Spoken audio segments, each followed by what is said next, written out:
Hey everyone, today we're diving deep into a really important topic: bankruptcy fraud and the challenges that come with investigating it.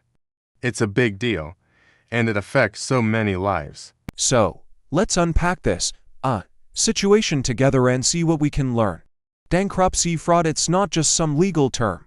It has real consequences, like for individuals and businesses that are trying to get a fresh start. When fraud happens, it undermines the whole system and really, messes with fairness and justice for those who are trying to do things the right way. We need to address this because, ignoring it just makes the problem worse. Now, let's talk about the current challenges faced by bankruptcy administrators. These folks are working hard, but they often don't have the financial resources they need to investigate fraud properly. It's frustrating, right? Many estates are empty, meaning there's just not enough money to go around. And the stats are pretty shocking. Administrators are putting in, so many unpaid hours just trying to keep things afloat. So, what can we do about it? One proposed solution is to introduce a fund that guarantees basic compensation for these administrators. This would, encourage them to investigate more thoroughly. If companies, the tax authority, and the government all chip in, we could really cover the essential activities during bankruptcy settlements. It's about creating a system that supports justice, Now, let's take a moment to reflect on how prevalent fraud is in bankruptcies. Research shows that unlawful activities are happening more than we realize. There's a chance that a lot of fraud goes underreported, especially in those empty estates.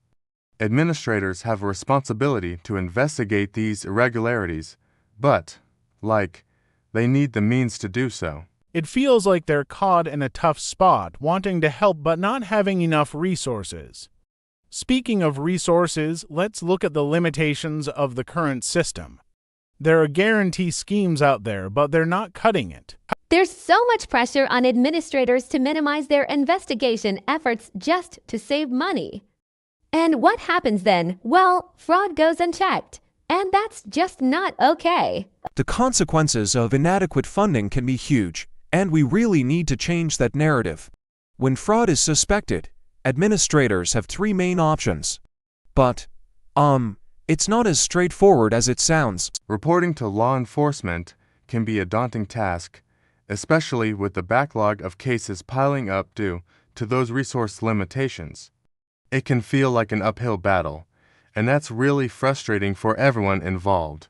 And here's where it gets even more intense. Fraudsters are becoming more aware of the system's weaknesses. It's like they're exploiting these gaps, and we must push for systemic change. There's a strong argument for government intervention to help cover investigation costs. If we don't act now, future bankruptcy cases could be, seriously impacted, and we'll see even more fraud. Wrapping this up, it's so clear that addressing bankruptcy fraud is crucial. We need to, rally together as stakeholders and support these proposed changes. It's about creating a fairer system for everyone, and that's something we all should care about. So, if this resonates with you, feel free to subscribe, and comment below. I'd love to hear your thoughts. It's cathartic to talk about this stuff, right? Reflecting on these challenges can be tough, but it's also a chance to acknowledge what we can do better. Even in tough times, let's focus on the small positives, like the fact that there's a community here willing to engage with these issues. Thanks for tuning in, and let's keep this conversation going.